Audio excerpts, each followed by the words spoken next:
السلام عليكم.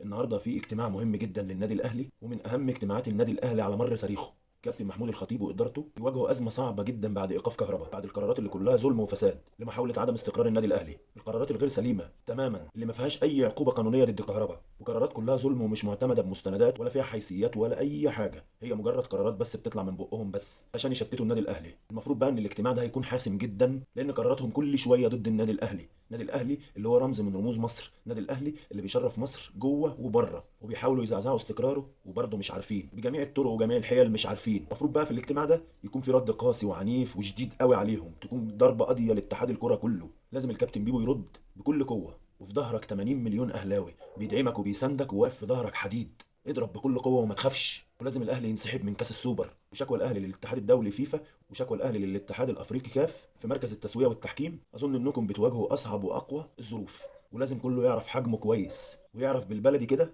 تمامه.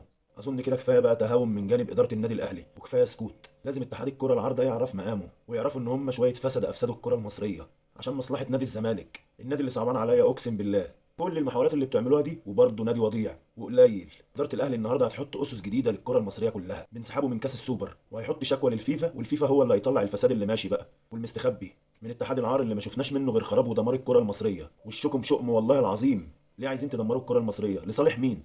لصالح نادي خايب وحصاله ومشردنا في كل مكان وعاررنا ضد نادي مشرف مصر كلها ومشرف كل العرب. بقى ده العدل؟ الاهلي اللي لما اسم مصر بيتذكر بيقولوا بلد الاهلي، والحصاله اللي بتخربوا الكره عشانه محدش بيذكره غير بالسخريه والضحك. امبارح قالوا لاداره سموحه قدموا شكوى ضد الاهلي بس من غير ما فرج عامر يعرف، عشان عارفين ان هو مش هيرضى يقدم شكوى ضد النادي الاهلي، فقاموا رايحين لاداري غلبان على قد حاله ورضوه بقرشين علشان الاهلي اشرك كهربا في الماتش، واصلا شكوى غير قانونيه وقدمها شخص ملوش اي 30 صفه ولا اي 30 لازمه. المهم من الشكوى دي ان هي تبقى ترند وتزعزع استقرار النادي الاهلي وتشوشر على الاهلي عشان ما يعيش ايام سعيده. حاول نشتته بجميع الطرق نوقف نجاحاته. راح فرج عامر مديهم القاضيه ورد في بيان وقال ان نادي سموحه ما قدمش شكوى ضد النادي الاهلي، واللي قدم الشكوى ده مش من طرفنا اساسا ولا يخص النادي اساسا.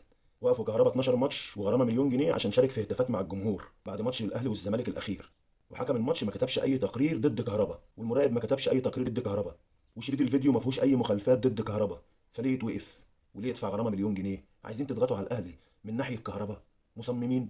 ومفيش اي مستند حقيقي يدين كهربا غير فلوس نادي الزمالك بس، فقط لا غير. عايزين تزعزعوا الاهلي باي طريقه وتشتتوا نجاحاته باي طريقه. فشله فشله فعلا. اي حد فاشل بيكره الناجح. طب ما تشوفوا لعيبه الزمالك، ولا صحيح مناديكوا اتحاد الكره العار لما شتموا الحكم بامه وسبوا له الدين كان كمان رايحين يضربوه. خالد الغندور اللي بيطلع على الشاشات اللي مش فاهم اي حاجه وبيطلع يهبد على القنوات شتم حكم اسمه ادري في مباراه في 96 وسب له الدين، سب الدين. اللي بيطلع يقول للناس عن الكوره والرياضه والاخلاق يسب الدين، سباب دين اللي الناس كلها بتسمع له. اخر حاجه عايز اقولها، انا اتربيت على عشق وحب النادي الاهلي وعمري ما شفت لاعب اخلاقه وحشه جوه النادي الاهلي، ولو كان فيه الاهلي استغنى عنه يا اما انصلح حاله. واخر دليل وهو محور كلامنا كهربا. شوف كهربا لما كان في الزمالك، ها، وشوف كهربا لما جه الاهلي. اهلاوي انا والفخر ليا.